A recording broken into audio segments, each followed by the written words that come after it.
Whew, sorry about that. So a pleasure to be with you all virtually. I'm here in Bogota, Colombia on sabbatical at the minute. But it's a pleasure to share some of the research that we've been doing around gastrophysics and sense hacking, titles of the two latest books, thinking about how to nudge consumers towards more sustainable foods in the future, not through thinking so much about the formulation of the food itself, but from the everything else about naming and packaging, branding, labeling, and so on, and detailing some of the work that we've been doing with chefs, but also with research laboratories and food companies around this theme. I'll start just with this as a sort of an example. This from almost a decade ago.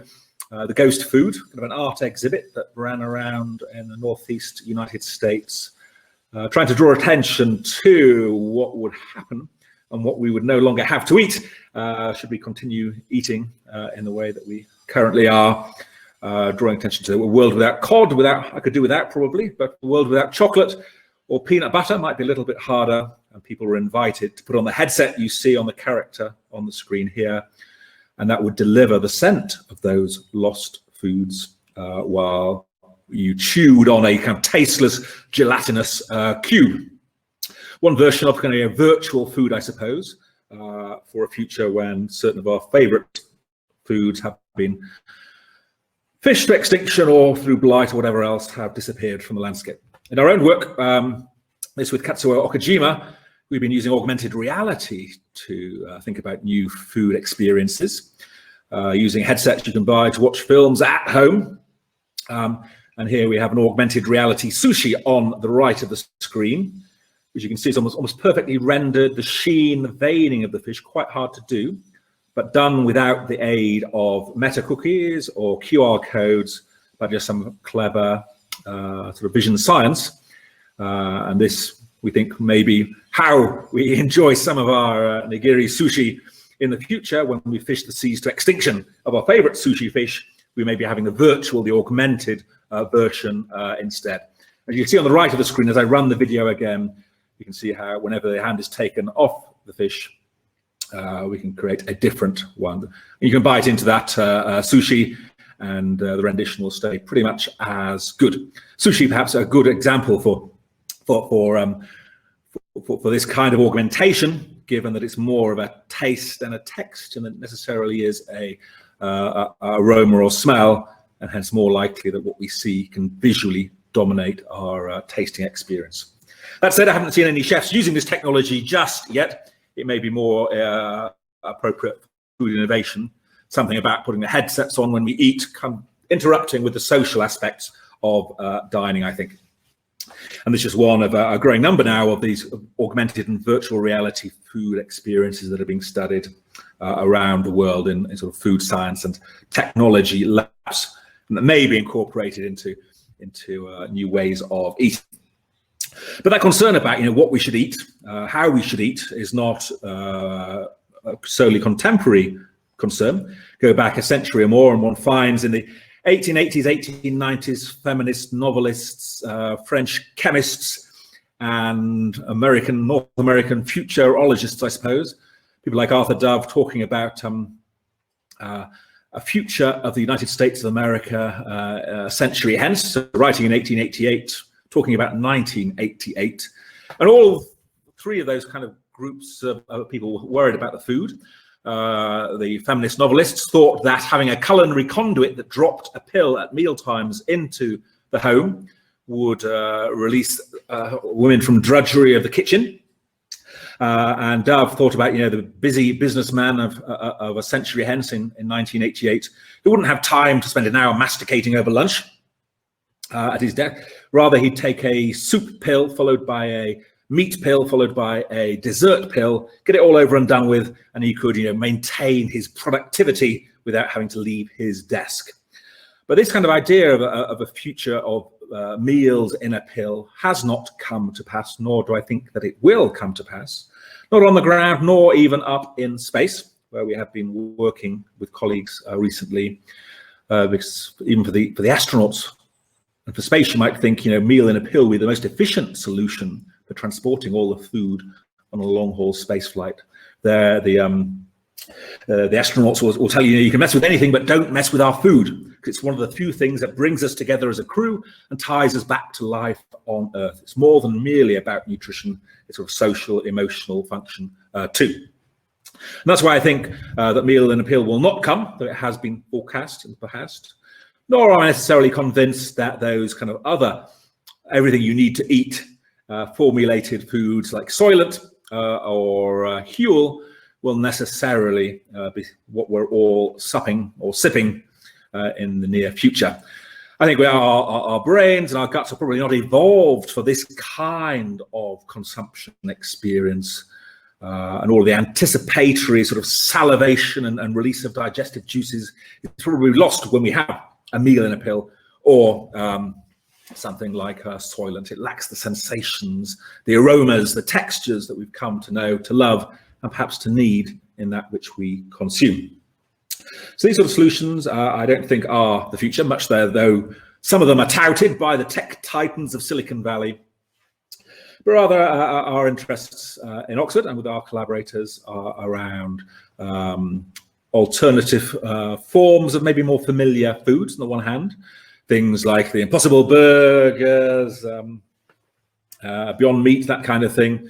And then so we're sort of especially interested, not on the formulation side, more on the gastrophysics side, on kind of the naming of these alternate, perhaps more sustainable foods.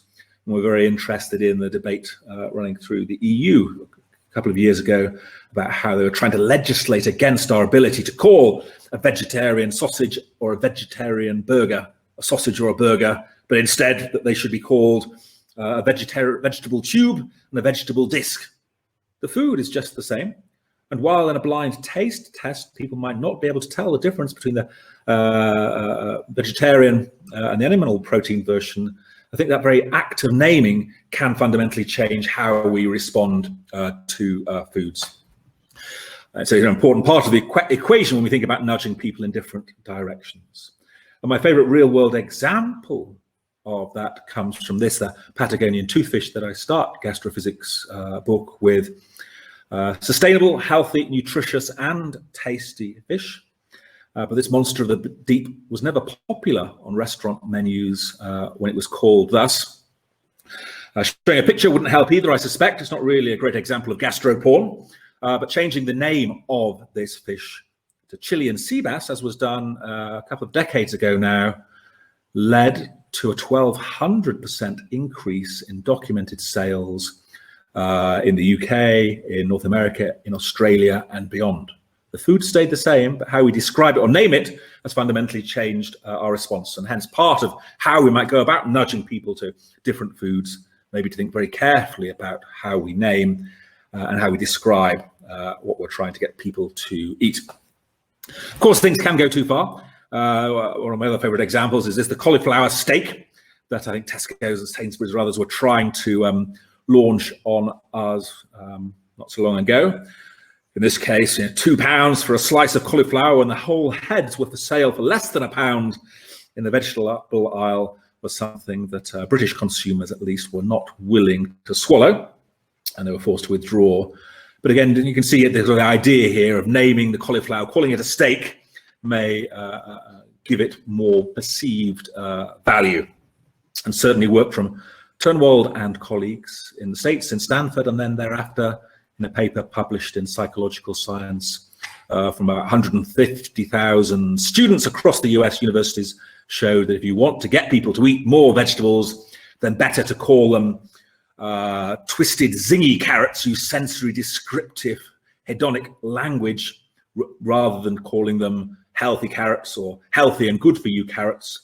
That the sensory descriptive labels of the vegetables led to a 29% increase in purchases in those 130,000 or 150,000 students. So naming is really important.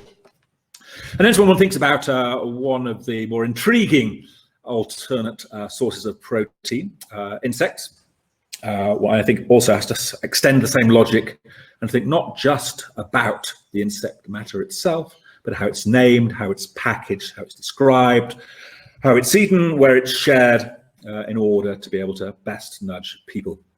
And so what you see here on the screen are Omegas colonus, big-assed flying ants. And I'm showing these because they are a snack food here in Colombia, where I am on sabbatical. They're a food that my wife loves. This is the only insect matter that she loves. Not sure how sustainable they are. They're sort of seasonally captured in the Amazon down in the south of the country and then sold as in bags on the street in Bogota. Quite delicious, quite crunchy, quite large, as you can see. And one might think straight off, if I'm trying to sell these beyond the street food markets of Bogota, then calling them big-assed ants is probably not the right name to get you salivating. And maybe we need to find the Chilean sea bass equivalent for the big-assed flying ants. But certainly, insect matter more generally has been put forward by the World Health Organization, the United Nations, FAO, and others, stressing its potential as an alternative source of protein with less of the negative consequences for the environment, smaller environmental footprint, so on and so forth.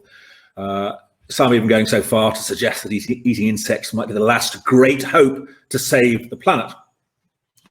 And whether or not you believe the last statement, I think still as a gastrophysicist or psychologist interested in why we eat what we eat and how we might eat differently, insects are a real interesting test case, because they're the things that probably of all those alternative foods elicit the most revulsion from people when you ask them to think about or even actually, dare I say, to eat insects.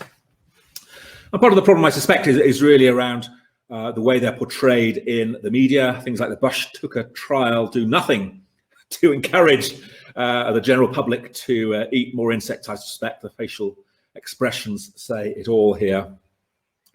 And it was this sort of revulsion to what we're being told we should be eating more of that led into some of our work with Ben Reed, former head of the Nordic Food Labs in Denmark, who's been very interested in insects, and Ophelia Drouin in London, a philosopher, to think about how to think about insects differently. On the one hand, challenging people to ask, what is it exactly you do not like about insects, given that most people have not tasted them?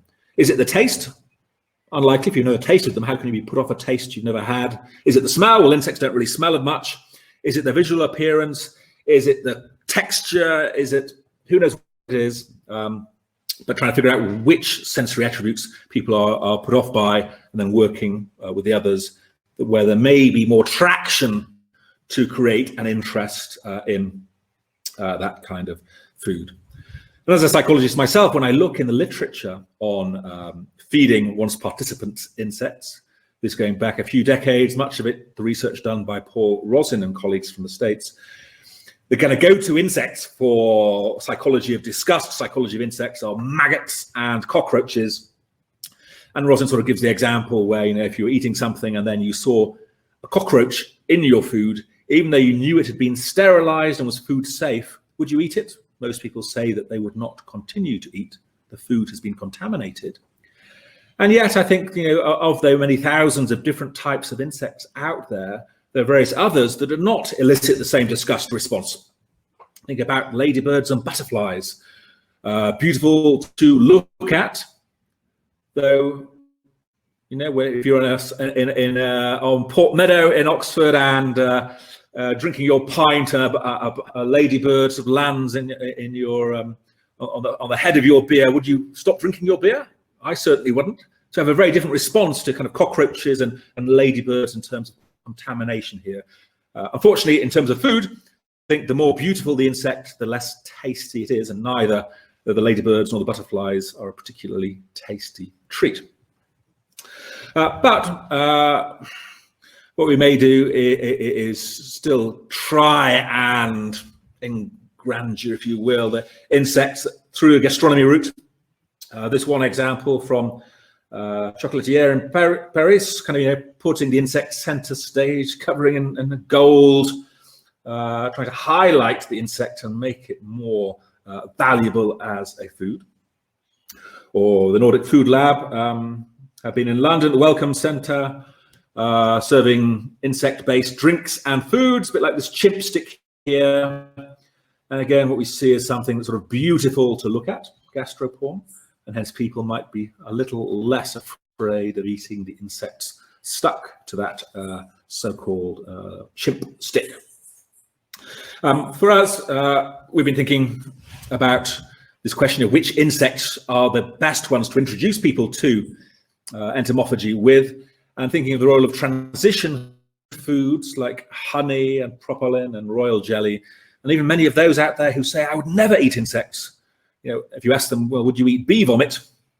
Many of us are drawn very strongly to honey and so on, that have been sort of farmed and cared for millennia and seem to have medicinal properties that many crave. And this may be a much better way in. If you like bee products, then it's a smaller jump to other insect-based matter, we suspect. And that is why in our work with London-based chef Youssef of Kitchen Theory, a chef who was very interested in sort of nudging his diners towards different kinds of food, not through telling them that they should, not telling them that it's good for their body, their gut, or the environment, but rather through their senses and trying to make alternate foods delicious so that we're drawn in through their sensory appeal. What we see here is one of the dishes he served as part of a Mexico-themed menu in Maida Hill Place in London in 2015, like an 8-course menu. This, the dessert, pollen and the bee, with various insect matter, with the honeycomb there sort of stenciled on the plate.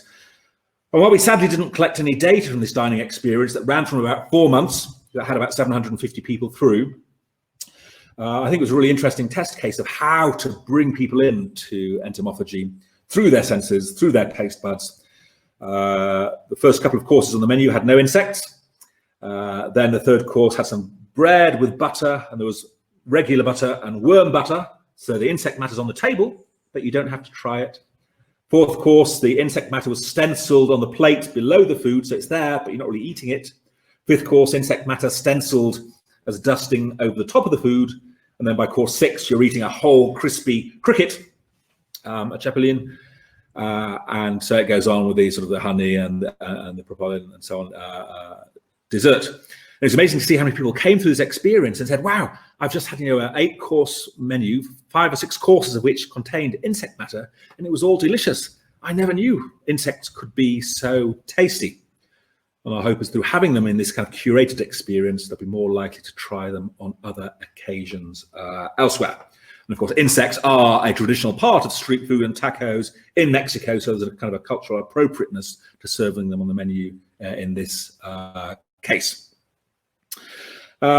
Separately, from work with chefs like Youssef and Charles Michel from here in Colombia, we've also been working with psychologists around the world, trying to think about the kind of contexts or environments in which we're more willing to try alternate, novel, or insect-based matter. And here, just some of the descriptions of I think it was a chocolate, a bit of chocolate fudge that was served, part of Food Excel in London a couple of years ago, where we're serving this food. We could call it insect matter, we could call it a novel food. We could say nothing much about it, we just made this new product. We could give you a health-based reason for why you should try it, an environmental sustainability reason for why you should try this insect matter, or a social justification. Everyone eats the same food, or maybe they do. But what we found was that that sort of social motivation or justification seemed to be a more effective driver of people trying the insect-based dish than environmental or health-based explanations. I should say this research has yet to be published, so it's still in preparation, but I think it's sort of interesting to think about the kind of context where we might be more amenable to varying our diet and giving that initial exposure and familiarity to something interesting, novel, perhaps sustainable. This has been published just a month or 2 ago now, my colleagues in Japan, where nobody ever ate any insect at all. We merely asked people online, as so much of the research is done these days, about would you be willing to eat, when would you be willing to eat insects? or typical foods. On the left of the screen, the research for several hundred respondents showing that food festivals and pubs were a more likely venue for people to think that they would eat insects than cafes or bars. And on the right, that we're more likely to try insects when we're with friends than when we're alone, with family, with acquaintances, or in a loved-up dinner. Probably not the right place to bring out the big-ass ants. So here's something about the context, the description, the motivation now for trying insects. And that's why something like this, which was launched for Halloween last year in the UK by Hobgoblin, part of Witchwood Breweries, was meant to be in pubs, perfect social venue where we know that people are a little more likely to try insects. But because of lockdown, ended up being sent out to people in their homes, where there were 5 different beers, a whole range of edible grubs, with playing on the theme of food pairing, which beer goes best with which of these insects. And really interesting to me to have also both finished products, the peri-peri, the sweet chili and lime crickets, but also on the left at the bottom, people were sent a bag of crickets to actually cook and season themselves. And on the right at the bottom, some cricket flour to make their cookies and cakes with. So a whole range of products playing with pairing, but chosen for the environment in which we know that people are more open to this new form of protein. Should also say, of course, that from our work with the food industry, we're very interested in crispy, crunchy, crackly foods. So most consumers, most snack foods make some noise. And since potato chips have been packaged for sale, they've always come in noisy packages. And for us, there's something sort of a synergy there that noisy foods deserve to come in noisy packages. And in fact, the crisps will taste a little crunchier to you if you rattle the pack. Probably not as much as this packet, more than 100 decibels of noise here from Sun Chips from Frito-Lay, launched in about 2013 in the States. So loud, this is the world's loudest product packaging, that consumers complained. Then consumers were offered earplugs to eat their crisps in quiet. And when that didn't work, the company withdrew the packaging from the shelves. But I think there's a point here that noisy foods deserve noisy packaging. And if what we like about, theoretically, what we like about insects is the crispy carapace that has some crunch to it, then I bet those big-assed flying ants or whatever other crispy insect we sell ought to come in a noisy package, because that will enhance the consumer's experience. And just to finish up, I'm thinking a little bit about sort of environmental cues, about sort of sonic seasoning, which can also potentially play a role, I think, in biasing our food choices and behaviours. On the positive side, in work we did together with Heston Blumenthal, chef at the Fat Duck restaurant, former world's top chef, when he came to Oxford, we did an event in 2006 in Science Oxford, when it was at the bottom of Headington Hill, serving oysters with the sounds of the sea. People rated the seafood as tasting significantly better than when we played modern jazz or farmyard chicken noises. That then led into this, the sound of the sea seafood dish, one of the first examples of technology at table, a dish that comes to the table with sashimi, sand, foam, and seaweed, and the diners get to hear what maybe you can hear in a second, the sounds of the waves, the seagulls overhead. And this has been a sort of the signature dish on the menu for more than a decade now. It brings many people to tears, which is rarely the case for fish, I have to say. And one might think it's really sort of, constructing the experience to make that food taste better through environmental sounds. Could we extend that then to nudge people to other healthier, more sustainable foods? And that is precisely what brings us back to Chef Youssef, one of a growing number of young chefs who wants their diners to enjoy the food he serves, but is always thinking about sustainability, food miles, local, seasonal, reducing food waste, and so on. And here we see the table projections for the first course on his Gastrophysics chef's table menu, where the chef is serving jellyfish dish. Jellyfish, something that the seas are increasingly full of with global warming. Mediterranean in particular, all these jellyfish are floating all over the place, clogging up all sorts of equipment. So we've got to get rid of them, so why not eat them? Popular in Asia, of course, but Most Western diners think jellyfish. Sounds jellyish. I'm not sure if I like that. But the chef is trying to curate the diner's first experience of jellyfish to make it as delicious as possible, hoping that that will nudge them to try that food thereafter when they see it for sale in the supermarket or in a restaurant elsewhere. So the projections of the sea where the jellyfish might be floating. We have a beautiful presentation, the jellyfish there wrapped around the tweezers, cucumbers gazpacho. It's a beautiful sensory experience. And we have a soundscape that you'll hear now that contains both the sounds of the sea, where the jellyfish might have been floating before it made its way to your table, but also periodically the sound of crunch. That's what jellyfish have. There you go. Is no taste, or it's just a texture, it's just a crunch, pure texture and noise when you eat it and it's been prepared. And hence here, when you're eating this dish in the restaurant, sometimes you crunch and the headphones are silent. Sometimes the headphones crunch and you're not crunching. And sometimes you crunch in synchrony with the headphones. And there's real interesting synergy, segregation, and integration of these environmental cues with your own behavior that really draws you into, makes you more mindful of thinking about the food. And hopefully by enjoying the food in this context, a delicious food experience, you will be nudged in a better direction. And from the restaurant, of course, many of us, most of us don't get to eat in the fat duck nor in kitchen theory, sadly. But can we take the insights from the Formula One of the kitchen and apply them to the mainstream? Well, this is where we've been working with a fish shop in London, and I have colleagues in marketing who've been playing the sounds of the sea in the fish section of the supermarket. And indeed, it does lead to a significant increase in sales of fish. The only problem for the supermarket owners is that it led to a simultaneous reduction in the sale of meat. So one has to be a little bit careful, but clearly I think we can use this environmental sounds that have been almost originated from the molecular modernist restaurant and think about applying them to the mainstream, both to enhance the experience of jellyfish, but perhaps also when we come back to entomophagy, is there a sonic seasoning track that would encourage you to eat more insect matter? I'm not sure, but here's one example from my colleague Caroline Hopkinson, a food artist, of a downloadable set of 10 tracks of sonic seasoning that was sent out to school kids around the UK.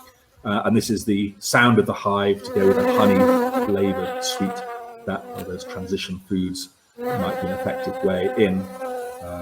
And probably the soundscape is one that we're kind of adapting for our work currently with Comvita, one of the world's biggest manufacturers of Manuka honey, for a total multisensory experience. It will take consumers through the life of this insect and the products that it produces, and hopefully encourage them to eat more. Just finishing up then, the last minute or two. I think probably when we think about alternate foods, there's probably lessons from history to be had. Go back a century or two, and of course, think lobsters. You couldn't give them away. No one wanted to eat these kind of insects of the deep. So, what has changed about our relation with crustaceans in that time? Maybe we can figure out why lobsters are such a desirable food product today, and what changed from 2 centuries ago. There may be insights in how to change the public's mindset about entomophagy currently. And then also my other sort of favorite examples are, on the one hand, sort of the health by stealth approach, whereby our salt content in breakfast cereals has declined by 25% or something over a decade or two, but doing it very, very gradually so that consumers never know the difference from their previous pack to the current pack, that salt has gone down. And here we might think only about the fact that if you like peanut butter or jam or coffee, then you're probably eating insect matter already. You just didn't realize. And according to the regulations, every jar of peanut butter can have something like 30 insect fragments. So if you eat peanut butter, you're eating insects already. And if we just nudge that up to 35 insect parts per jar next month and 100 next year, before you and I know it, we'd all be eating a lot more insect matter. It would be sort of stealthily done, but perhaps that would cause less revulsion from people. Through to the other example I had there, just to the milk, I think it's another great case where, as a child, I would drink a litre of full fat milk every single day of the week for years. Nowadays, that's unthinkable. And how is it that we've all been nudged from the whole fat to the half fat, to the semi-skimmed, skimmed milk? Again, are there insights for entomophagy? I'm sure. Just to wrap up then, I think whether or not one thinks of entomophagy as the solution to our future alternate protein needs is a really intriguing test case, because it's the food, one of the potential future foods that seems to elicit the most revulsion of those options that are out there currently. And hence, if we can take our gastrophysics knowledge and our sense hacking in order to change how people think about insects to find them delicious, then there's probably nothing we can't turn your mind around about.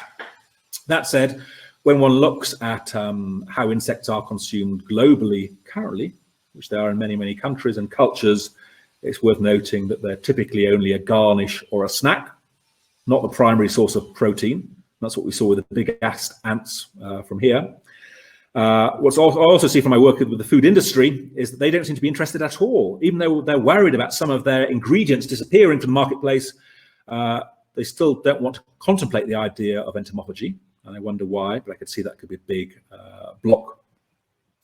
But hopefully through understanding entomophagy, our responses and how to change them, we'll be well set for the future. And if we don't fail, if we fail with humans, then I think there's a whole interesting area opening up here about pet food, which is quite a large amount of where protein goes. So why not start feeding Fido here, insect matter, even if we don't want to eat it ourselves. Then there's a whole area of how does my food psychology relate to the food psychology of my pet? Am I happy for my pet to eat insects? If I'm not, do I want them to eat what I eat? So on and so forth. We haven't delved into that yet, but I think it is an interesting topic too for the future. So then I'll finish, but hopefully giving you a sense of how we're thinking about exploring, understanding our response to alternate foods, to more healthy, sustainable foods, both for us and for the planet. Doing so not through the formulation necessarily of the food itself, but more the everything else, from the naming to the description, to the packaging, to the labeling, to the plating. And what we're doing there on Earth, we've also been taking up into space recently with a big project trying to understand why astronauts so often suffer from space anorexia, not eating sufficiently despite all the nutritional guidelines and specially formulated meals, and thinking how sense hacking and gastrophysics might also play a role there to try and encourage astronauts on a long trip to Mars to eat a little bit more sustainably for themselves. Thank you.